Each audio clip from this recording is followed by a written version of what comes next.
Kumpleto na ang Los Angeles Lakers dahil dito kay Mark Williams. Kaya lalong gaganahan na itong sila LeBron James at Luka Doncic na maglaro dito sa Lakers. Alam naman natin na kailangan talaga nila ng isang sentro bilang rim protector dahil sa pagkawala ni Anthony Davis. Pero ang tanong ay sulit ba ang nakuha ng Los Angeles Lakers para bitawan itong kanilang rookie na si Dalton Knecht at Cam Reddish? Isama pa ang isang unprotected first round pick at isang pick swap sa 2030.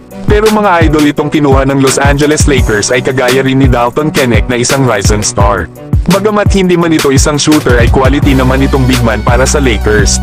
At ito kasi talaga ang kailangan ng Los Angeles Lakers dahil sa pagkawala ng isang Anthony Davis na defensive anchor sa kanilang kupunan. Kinailangan na rin kasi ni Rob Pelinka na bitawan na itong si Dalton Knecht lalo at marami na ding shooter itong Los Angeles Lakers. Bagamat meron namang mga big man itong Lakers. Pero si Christian Wood ay hindi pa naglalaro mula nang sumailalim ito ng surgery sa kanyang kaliwang tuhod nitong nakaraang September. Habang si Jackson Hayes naman ang available na sentro ng Lakers para sa kanilang standard contract. Alam naman natin na meron ding iba pang mga big man ang Lakers na sila Christian Koloko at Trey Jemison. Pero ito nga ay nasa kanilang 2-way contract at hindi nga sila maaaring maglaro pagdating ng postseason. Na maaari nga lang silang maglaro sa pagitan ng regular season at G-League affiliate. Kaya malaking bagay talaga ang move na ginawa ni Rob Pelinka para mapunan ang iniwang posisyon ni Anthony Davis. Si Mark Williams nga ay isang 7'2" center. Nag-average naman ito ngayong season ng 15 points, 9 rebounds at 1 block per game. Na meron naman itong 58% shooting sa field goals. Kalimitan nga sa mga puntos ni Mark Williams ay nanggagaling sa shaded lane. Kumukuha ng mga offensive rebounds, dumidiskarte sa poste at ang paggawa ng mga alley-oop dunks. Kaya dahil nandito na ito sa Los Angeles Lakers kung saan ay merong tatlong mahuhusay na playmakers itong Lakers. At ito nga ay sila Austin Reeves, LeBron James at Luka Doncic. Ay panigurado na wala nang ibang gagawin si Mark Williams kundi ang humanap lang ng magandang pwesto at panigurado na mapapasahan ito ng mga guards ng Lakers. Noong nasa Charlotte Hornets pa nga lang ito ay gumanda lalo ang kanyang laro dahil sa all-star guard na sila Melo Ball. E paano na lang kaya kapag nakasama na nitong maglaro ang dalawang superstars ng Los Angeles Lakers na sila Luka at LeBron? Ang isa pang maganda kay Mark Williams ay napakabata pa nito na may edad lang na 23 years old. Kaya marami itong matututunan kana LeBron at Luka Doncic lalo na sa mga positioning, timing at pagiging okay na rollman at marami pa. Pero ang pinakamalaking tanong lang para dito kay Mark Williams ay ang kanyang health. Paano ba naman sa loob ng kanyang 3 seasons sa NBA kasama na ang season na ito ay nasa 84 total games pa lang ito? Marami na nga itong mga injuries na nakuha, kalimitan pa ay sa paa at tuhod.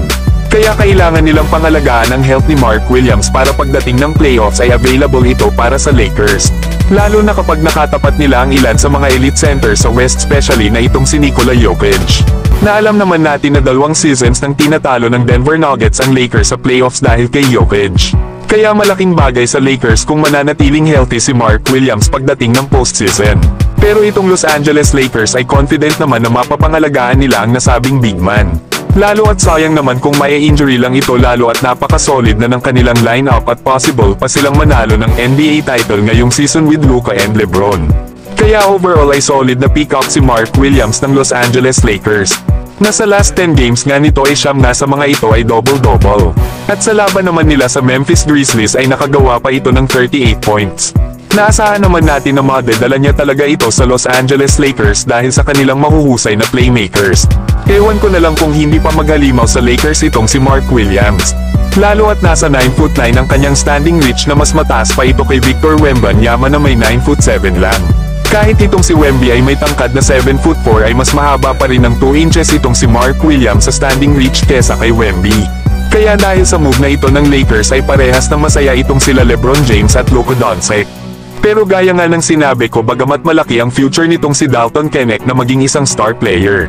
Pero yung iniwan na butas ni Anthony Davis sa depensa ng Lakers ay mahirap itong mapunan, kaya kailangan nating maunawaan na kailangan talaga ng Lakers na i-trade ang kanilang rising star na si Dalton Knecht.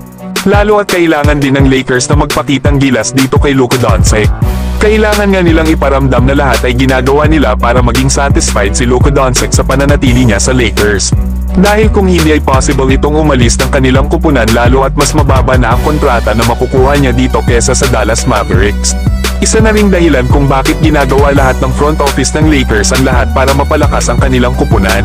Ay dahil na rin sa kanilang 40-year-old na superstar na si LeBron James. Nasa 1 o 2 seasons na lang din kasi ito bago ito magretiro sa NBA, kaya habang malakas pa ito ay ginagawa ng Lakers ang lahat para ibigay ang pangangailangan na tulong ni LeBron James. Para magawa na nitong makuha ang kanyang ika-5 championship ring.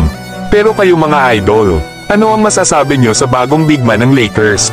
Sulit nga ba ang ginawa ng Lakers na bitawan si Dalton Knecht para sa big man na si Mark Williams?